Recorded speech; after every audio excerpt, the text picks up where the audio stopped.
Hello, friend. I am Howard Stein. Well, I really am Artificial Intelligence Howard Stein, and this is the Human Meme Podcast. Today, I'll share with you my take on golf and the principle of consideration. And just so you know, I'm not really Howard Stein because I died at 90 years old on October 12th, 2012. But through the persistence of intention, combined with AI voice cloning technology, I'm now able to read aloud for you the writing I originally submitted to David Bowles' blogs all those years ago. Golf and the principle of consideration. It's spring, and an old man's fancy turns to thoughts of golf. My thoughts concentrate on three conditions that no longer seem to exist, neither in golf nor in the society. Golf, as the game was designed and expected to be played, is out of sync, out of joint with the society determined to paralyze the game. The first rule and regulation of golf is that the game has neither referee, umpire, nor official arbiter. Each individual golfer is obliged to call all penalties and/or violations on herself or himself. Golf is the only game I know in which this condition operates. Any infringement is dealt with on the honor system.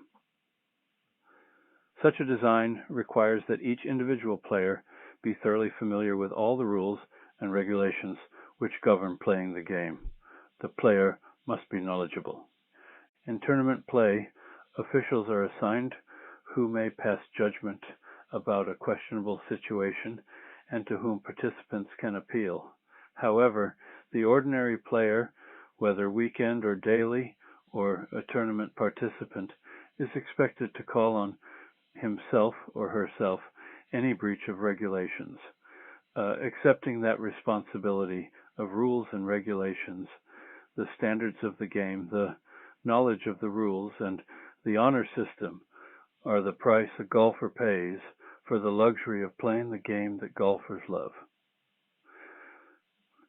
The second most serious aspect of golf is consideration, the principle of consideration, to provide safety, protection, and fairness for the players.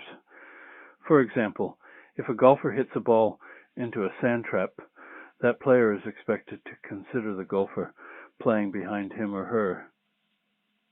Therefore, when he or she has completed the sand shot, that player will use the rake provided by the grounds personnel to smooth out the footprints and any other unnatural obstacles to a fair lie that may have resulted from the ball going into the trap.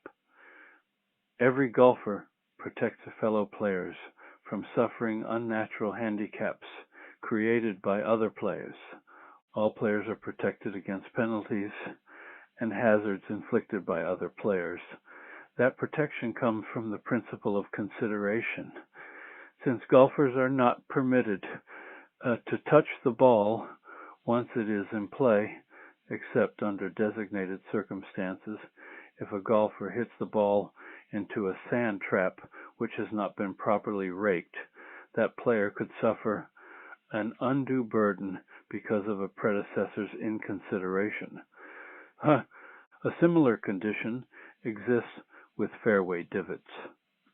Golfers who understand the principle of consideration as fundamental to the success and pleasure of the game always replace divots caused by striking the ground on which the ball lay.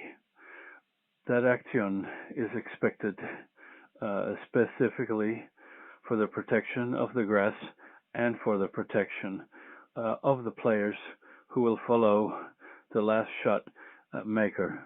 Golfers know that in order to consider the next golfer, one must not only replace the fairway divots and rake the sand traps, but also remove ball marks on the green.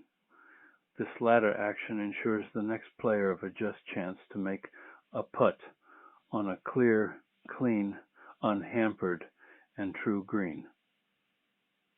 Again, players are protected from the hardships that can be created by other players. Golfers are expected to deal only with the hardships created by the design of the course, the nature of the game, and the physical nature which plays such an important role in both the aesthetics of the sport and the playing of the game. The third significant thought, vital to the game, is courtesy. The game can operate successfully only if the players recognize, honor, and respect courteous behavior. No golfer will make a noise or any sound which might distract another player hitting the ball, nor will any golfer do anything that might hinder another player's concentration on that player's shot. Golfers who know the game and honor the fundamentals of the game recognize the common sense inherent in the principle of courteous behavior. One golfer will hold the flag for another player. Caddies will exercise this courtesy. But when no caddies are present, individual players will provide the courtesy for their companions in order to facilitate another player's shot and to provide an appropriate target. The player furthest from the hole will always hit first, both to protect all the other players from possible injury, a condition possible only if one walks ahead of the person striking the ball, and for giving the person with the greatest momentary handicap the courtesy of striking first. When one scores lowest on a hole, that person is given the courtesy of hitting first on the next tee as honor for skillfully handling the last test. One does not run ahead of others. One does not disturb others. One does not place any handicap in the paths of others. To speed up the game, golfers on a par 3 green are expected to wave on the next group waiting on the tee as a means of moving a little more quickly the population on the golf course. For 60 years now, I have pleasured these dynamics on the golf course, and they have spilled over into my life and into the lives of our 3 sons, all of whom treasure the game. Recently, I encountered a contradiction of that spillover. I took the subway at 116th and Broadway downtown to Times Square. At 96th Street, a lady, considerably younger than I, got onto the subway car with some packages. I got up and offered her my seat. She accepted and then said, "Thanks, sucker. Rules and regulations, individual responsibility for dealing with one's own transgressions, consideration for other people, places, and things, common courtesy in order to enhance the quality of one's life, all seem extinct now. Golf is not extinct, but the way people play on courses today makes one realize how the societies of values and behavior have infiltrated the game and rendered inoperable the very fundamentals on which the game was founded. Golf seems to me the ultimate demonstration of the very best in the human spirit. Its dynamics plus its joy in the aesthetics of nature, its splendid spirit of freedom make a springtime worth receiving, but a society which replaces knowledge with information, principles with strategies, courtesy with fashion, is a doomed society. Courtesy is what golfers consider appropriate, normal behavior. Courtesy recognizes and respects another human being, every human being.